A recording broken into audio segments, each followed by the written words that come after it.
historians. My name is Shrayan and today I will be speaking on The Long Walk to Freedom, the autobiography of a man who never lost hope. The romantic historian Thomas Carlyle has once said, "History is nothing but the biographies of great men." This must have been a great definition at the time, but most historians reject it today, for it is far too elitist and incomplete. Until and unless one correlates the biographies and the circumstances they were written in, history is not born. Nevertheless, biographies are also very important. Not just for providing detailed summary of the person's life, they give us a picture of the society the person lived and worked in. Especially if it is an autobiography like The Long Walk to Freedom by Nelson Mandela. Mandela was born on 18 July 1918. His father was the chief of the Hindu tribe of the Transkei in South Africa. South Africa was not what we see today. The Union of South Africa, a British colony, had been established in 1910. But still, smaller indigenous states such as Bophuthatswana, Siski and Transkei remain somewhat semi-sovereign, and they still do to this day. And in the state of the Transkei, the Thembuland or the Thembu tribe lived. To begin with, his real name was not even Nelson. Rather, as his father called him, Rohila, the actual meaning of which is troublemaker.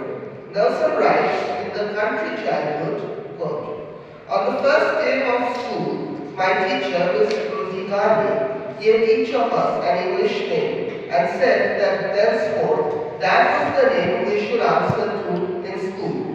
This was the custom among Africans in those days and was undoubtedly due to the British bias of our education.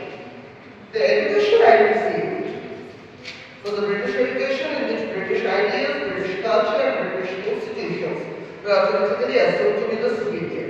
There was no such thing as African culture." End quote. Such a thing today is simply unimaginable that normal people cannot even name their children with their native names and culture.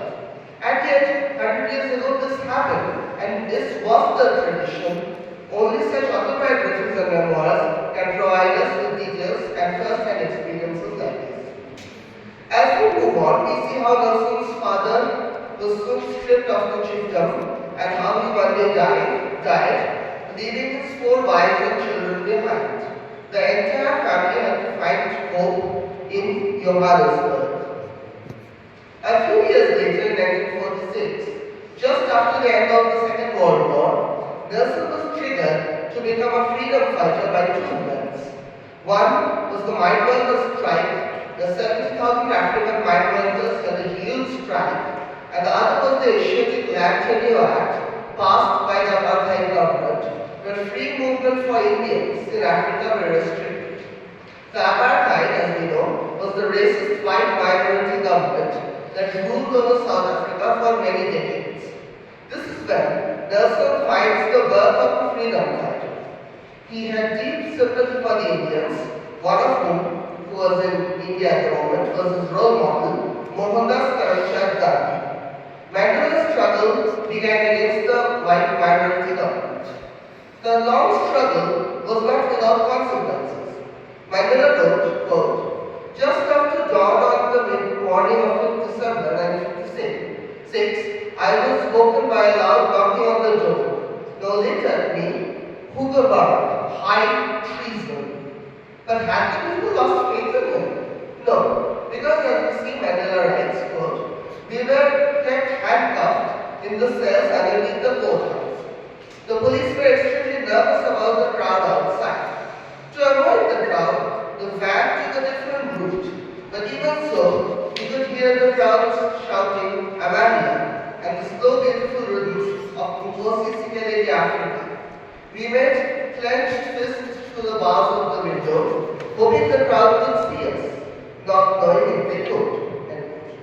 As a side note, the mentioned song here, Bose Africa, was a famous South African patriotic song against apartheid, sung by Red Bulls across the country. It is now the national anthem of South Africa, with the Dutch Sweet African anthem attached to it. How Nelson's trials went in Mongolia, how he was exiled, this is something we also see in this book. He was exiled in Robben Island in 1962. Desmond Tutu, the South African Archbishop, another freedom fighter for South Africa, had said in a lecture, we in South Africa for many, many years lived under a system of injustice and oppression, and many of our leaders and people, young people, went into exile. And it seems like the chains of oppression shall never be broken. As a side note, Desmond Tutu's heroism against the apartheid government was also a remarkable journey, and he finds himself many times in Mandela's autobiography. Mandela lived in the Robben Island, the first years, as he called them, the dark years. These two chapters describe the whole ruthlessness and brutality of the apartheid government, and also what a perilous journey Mandela and the African people went through. Their desperation, their mental state, mental breakdown, everything can be found in these pages. But the chains of oppression did become weak. Mandela's dark years turned into the birth of hope. When Mandela was finally asked for a session for negotiation, Mandela said to his people, only free men can negotiate. Prisoners cannot enter into contracts. I cannot and will not give any undertaking at a time when I and you, the people, are not free. Your freedom and mine cannot be separated. I will return. End quote. The next story is happier when a free election is held and Mandela becomes president. The huge journey was a long one, and as Mandela finishes by saying, quote, I have walked that long road to freedom. I have tried, I have made mistakes along the way, but I have discovered the secret that after climbing a great hill, one only finds that there are many more hills to climb. I have taken a moment here to rest, to steal a view of the glorious vista that surrounds me, to look back on the distance I have come, but I can say only for a moment, for with freedom and come responsibilities, and I dare not linger, for my long walk is not yet ended. Mandela died in 2013. He died glad, seeing the South African nation as one of the most respected countries in Africa. As for Mandela himself and his autobiography, the man never lost hope. All throughout his journey, he never saw himself any different than a common man, and yet his heroism was rooted around the globe. He never considered himself a great man, but yes, in this book, Mandela's autobiography, The Long Walk to Freedom, has itself become a history. Not because it is the autobiography of one great man, but the autobiography of the whole South African native people. Nelson Mandela, being Nelson Mandela, represented the whole people of South Africa and the entire struggle they went through. In the autobiography is a partial viewpoint, but the whole mindset of the people and his people can be seen in this book.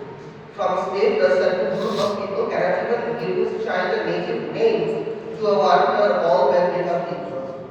And yet, Mandela's long walk to freedom went on to the end.